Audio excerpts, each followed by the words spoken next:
Hello bachcho, let's read the question. So the question here is, the circuit shown in the figure consists of battery of EMF 10 volt, a capacitor of capacitance 1 microfarad, 3 resistor value R1 equals to 2 ohm, R2 equals to 2 ohm and R3 equals to 1 ohm. Initially the capacitor is completely uncharged and the switch S is open.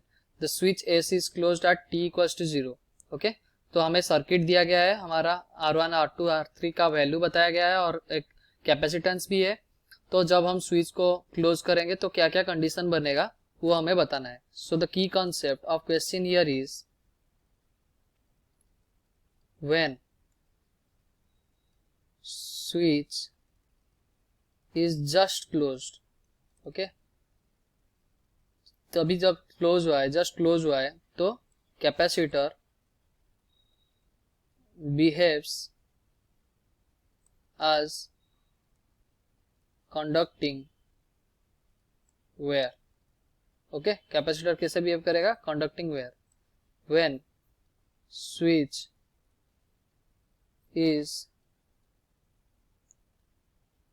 Closed for long time. Long time को switch अगर close करेंगे, capacitor कैसे behave करेगा? Capacitor behaves as open circuit. ये क्यों?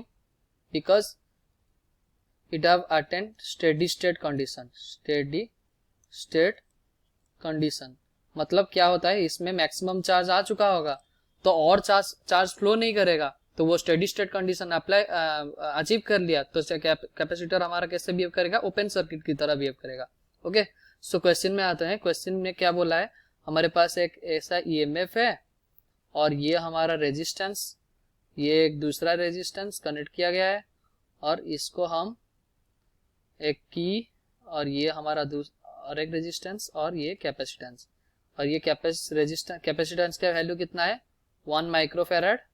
Resistance, ये वाला resistance का 1 ओम, ये 2 ओम, ये 2 ओम, और ये स्विच एस को क्लोज कर देंगे और हमारा ईएमएफ 10. ओके, सो क्वेश्चन में क्या बोला गया है? फर्स्ट ऑप्शन में देखते हैं. The current through the resistor R3 at the moment of switch is close.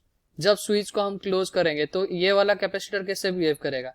Case 1 में switch just close, switch just closed, इसका मतलब कैपेसिटर कैसे बिहेव करेगा? Conducting wire. कंडक्टिंग वायर की तरह बिहेव किया, मतलब ये वाला क्या हो गया? ये वाला रेजिस्टेंस शॉर्ट सर्किट हो गया. उसका मतलब हमारा बचा क्या? ये दोनों रेजिस्टेंस. ओके, सो दोनों रेजिस्टेंस बचे, तो क्या पूछा है? Current through the resistor R3 at the moment the switch is close is 0. हाँ बिल्कुल, क्योंकि ये कंडक्टिंग वायर की तरह अगर बिहेव कर रहा है, सारा का सारा करंट अगर आएगा, देख लो यहाँ पे करंट आ रहा है I1 और ये पूरा का पूरा करंट इधर से पास हो जाएगा, तो इधर करंट कोई फ्लो ही नहीं करेगा. सो ये ऑप्शन बिल्कुल सही है. ऑप्शन बी देख लेते हैं. The current through the resistor R3 a long time after switch is closed is 5 ampere. Okay, long time switch close हो रहा है मतलब ये वाला ओपन सर्किट की तरह बिहेव करेगा.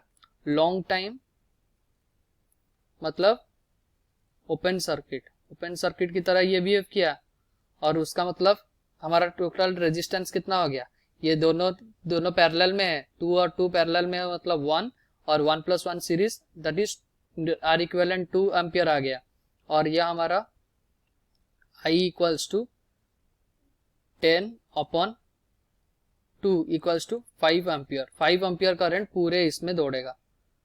ओके, पूरा इसमें आएगा, I1 में आएगा, उसके बाद यहाँ I2 से 5 एम्पियर जाएगा, इधर कुछ नहीं जाएगा.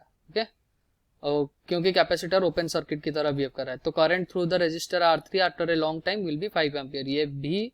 ये भी सही है, ये भी सही है. और ratio of the current through R1 and R2 is always constant.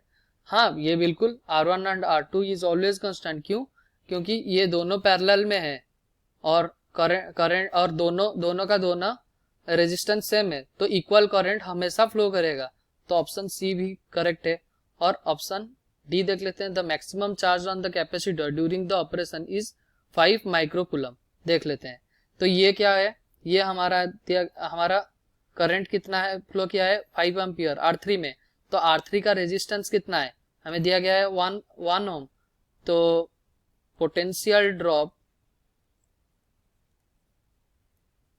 On R3 that is I into R, I कितना है 5 इंटू आर कितना है 5 इंटू आर है हमारा 1 ओम, तो ये हो गया 5 वोल्ट। 5 वोल्ट अगर R3 में है उतना ही वोल्टेज हमारा कैपेसिटर में होगा, कैपेसिटर में हमारा इतना वोल्टेज, तो हम चार्ज कैसे लिखेंगे, Q equals to C into V. C हमारा है 1 माइक्रोफेरेड इंटू 5 वोल्ट, इसका मतलब 1 इंटू 5 माइक्रो कूलम। सो ये ऑप्शन भी हमारा बिल्कुल सही है। So option A, B, C, D are correct.